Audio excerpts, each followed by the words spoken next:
Para hablar de los músculos del dorso, los vamos a dividir en dos, unos músculos extrínsecos y unos intrínsecos. Los extrínsecos a su vez se dividen en un grupo superficial y uno intermedio. El superficial también tiene dos planos, el intermedio solamente uno. Los músculos intrínsecos, por otro lado, solamente tienen el grupo profundo y este a su vez se divide en tres planos. En la imagen se observan los músculos extrínsecos del dorso. Recordar que los músculos extrínsecos están inervados por las ramas anteriores de los nervios espinales o raquídeos. El primer plano del grupo superficial consta del trapecio y el dorsal ancho. El segundo plano del mismo grupo consta del elevador de la escápula, el romboides menor y el romboides mayor. Y el último de estos grupos, que es el grupo intermedio, consta del serrato postero superior y el serrato postero inferior. Esta otra imagen representa los músculos intrínsecos del dorso.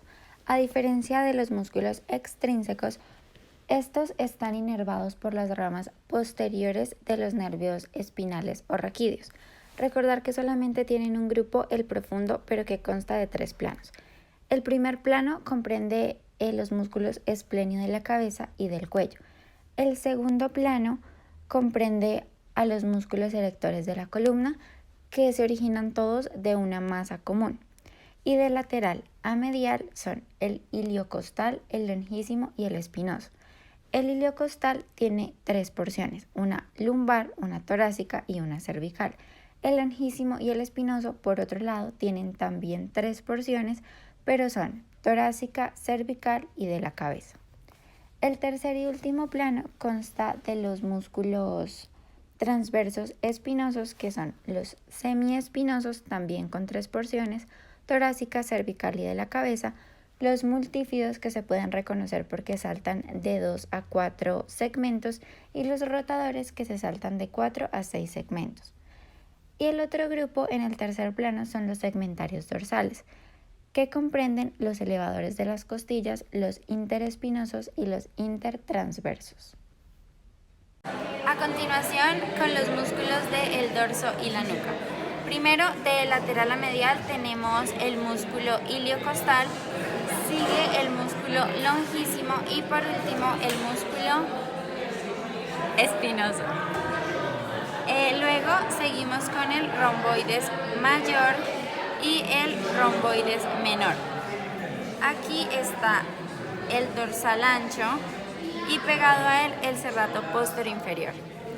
A este lado tenemos el elevador de la escápula, el serrato postero superior, el esplenio de la cabeza, semiespinoso de la cabeza y semiespinoso del cuello.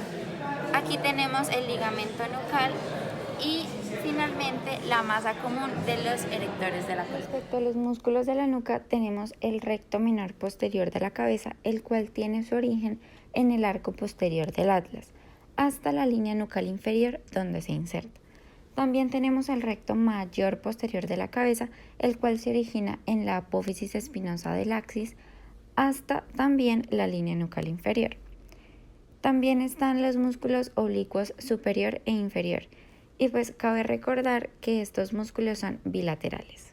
Una estructura que vale la pena mencionar en los músculos de la nuca es el triángulo suboccipital, el cual está delimitado por el recto posterior mayor de la cabeza, el oblicuo menor y el oblicuo mayor. Esta estructura es importante ya que por aquí pasan la arteria vertebral y el nervio suboccipital.